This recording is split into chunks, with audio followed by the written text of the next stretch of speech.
ಅಲ್ಲ ಏನಿದೆ press meet ಇದು ಬಹಿರಂಗ ಸಮಾವೇಶಗಳಲ್ಲ.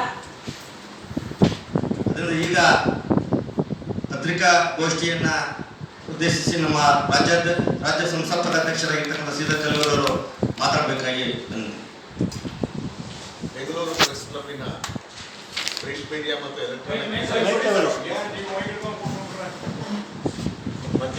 ಬೆಂಗಳೂರು ಪ್ರೆಸ್ ಕ್ಲಬ್ಬಿನ ಆಶ್ರಯದಲ್ಲಿ ಈ ದಿವಸ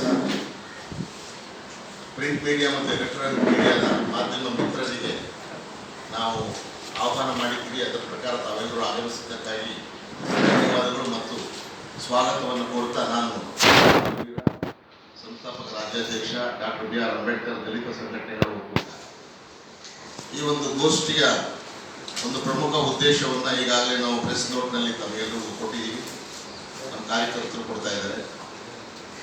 ಈ ಗೋಷ್ಠಿ ಕರೆದಂಥ ಮುಖ್ಯವಾದ ಉದ್ದೇಶ ಅಂದರೆ ಪ್ರಸ್ತುತ ಲೋಕಸಭಾ ಚುನಾವಣೆ 2024 ಇದರಲ್ಲಿ ಡಾಕ್ಟರ್ ಬಿ.ಆರ್. ಅಂಬೇಡ್ಕರ್ ದಲಿತ ಸಂಘಟನೆಗಳ ಒಕ್ಕೂಟ ಅಂದರೆ ಹಲವಾರು ದಲಿತ ಸಂಘಟನೆಗಳ ರಾಜ್ಯಾಧ್ಯಕ್ಷರುಗಳು ಒಗ್ಗಟ್ಟಾಗಿ ಒಂದು ಫೆಡರೇಷನ್ ಅಂತ ಒಕ್ಕೂಟ ಅಂತ ಏನು ನಾವು ಸುಮಾರು 2 ವರ್ಷಗಳಿಂದ ಮಾಡ್ತಾ ಇದ್ದೀವಿ, ಹೋರಾಟಗಳು, ಧರಣಿಗಳು, ವಿಚಾರ ಸಂಕಿರಣಗಳು, ಅದರ ಮುಂದುವರೆದ ಭಾಗ ಈ ಚುನಾವಣೆ ಆದಮೇಲೂ ಕೂಡ ಈ ಒಕ್ಕೂಟದ ಹೋರಾಟಗಳು, ಧರಣಿ ಕಾರ್ಯಕ್ರಮ, ವಿಚಾರ ಸಂಕಿರಣಗಳು ಮುಂದುವರಿತವೆ. ಈ ಪ್ರಸ್ತುತ ಲೋಕಸಭಾ ಚುನಾವಣೆಯಲ್ಲಿ ನಾವುಗಳು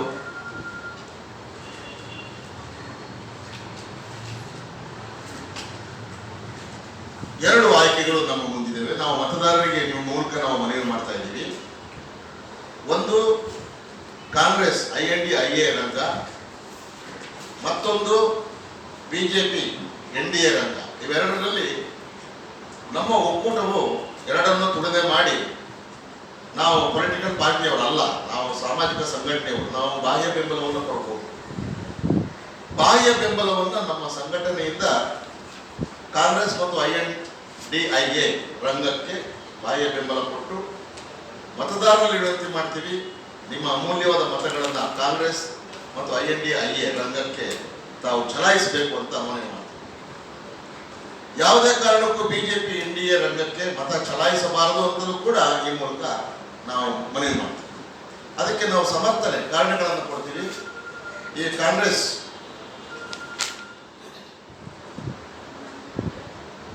ಈಗ ನೀವು ಮ್ಯಾನಿಫೆಸ್ಟೋ ನೋಡಿದ್ದೀರಿ. ರಾಹುಲ್ ಗಾಂಧಿ, ಮಲ್ಲಿಕಾರ್ಜುನ ಖರ್ಗೆ, ಸಿದ್ದರಾಮಯ್ಯ, DK ಶಿವಕುಮಾರ್ ಇವರ ಒಂದು ತಂಡ ಕೇಂದ್ರ ಸರ್ಕಾರದಲ್ಲಿ ಕಾಂಗ್ರೆಸ್ IND-IA ಅಧಿಕಾರಕ್ಕೆ ಬಂದಾಗ ಅವರು ಅನುಷ್ಠಾನಗೊಳಿಸುವಂತಹ ಕಾರ್ಯಕ್ರಮಗಳನ್ನು ಮ್ಯಾನಿಫೆಸ್ಟೋನಲ್ಲಿ ಅವರು ನಮೂದಿಸಿದ್ದಾರೆ. ಬಹಳ ಮುಖ್ಯವಾದಂಥದ್ದು ಭಾರತದ ಸಂವಿಧಾನ, ಡಾಕ್ಟರ್ ಬಿ.ಆರ್. ಅಂಬೇಡ್ಕರ್ ಅವರ ಸಂವಿಧಾನದಲ್ಲಿರುವ ಆಶಯಗಳಿಗೆ ಪೂರಕವಾಗಿ ಇವರ ಮ್ಯಾನಿಫೆಸ್ಟೋ ಕಂಡುಬರುತ್ತದೆ. ಹೋಲಿಕೆ ಇದೆ. ಸಂವಿಧಾನ, ಅಂಬೇಡ್ಕರ್ ಅವರ ಆಶಯಗಳಿಗೂ ಈ ಬಾರಿಯ ಕಾಂಗ್ರೆಸ್ ಪಕ್ಷದ ಕೇಂದ್ರದ ಮ್ಯಾನಿಫೆಸ್ಟೋಗೂ ಹೋಲಿಕೆ ಇದೆ. ಹೇಗೆಂದರೆ ಅಂಬೇಡ್ಕರ್ ಅವರು ಹೇಳ್ತಾರೆ, ಜಾತಿ ಆಧಾರದ ಮೇಲೆ ಶೋಷಣೆ ಆಗಿರೋದ್ರಿಂದ ಶೋಷಿತ ಜಾತಿಗಳು SC, ST, OBC, religious minorities ಇವರು ವರ್ಣಾಶ್ರಮ ಮತ್ತು ಮನುಸ್ಮೃತಿಯಿಂದ ಶೋಷಣೆಗೆ ಗುರಿಯಾಗಿರುವ ಜಾತಿಗಳನ್ನು ಗುರುತಿಸಬೇಕು.